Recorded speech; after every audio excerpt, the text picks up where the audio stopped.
La parole est en premier lieu à Jérôme Coumet.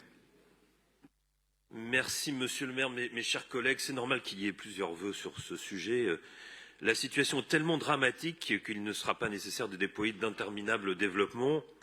Bon nombre d'entre nous étant usagers du métro, du RER, des bus, nous nous trouvons toutes et tous régulièrement ou quotidiennement confrontés à de sévères dysfonctionnements.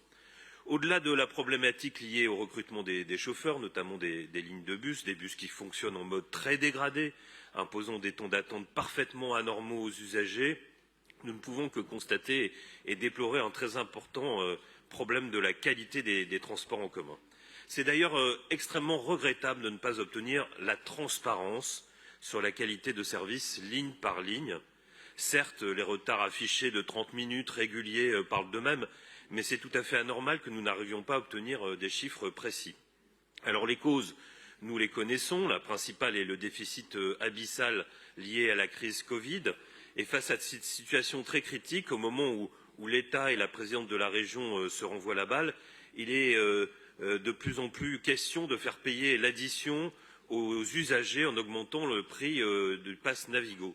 Ce serait en quelque sorte une double peine pour les usagers qui paieraient beaucoup plus cher pour une qualité de service dégradée.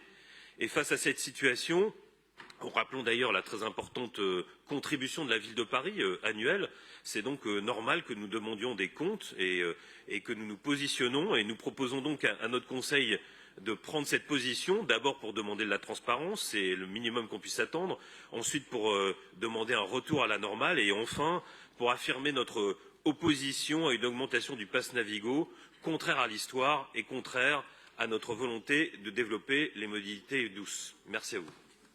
Merci Jérôme Coumet.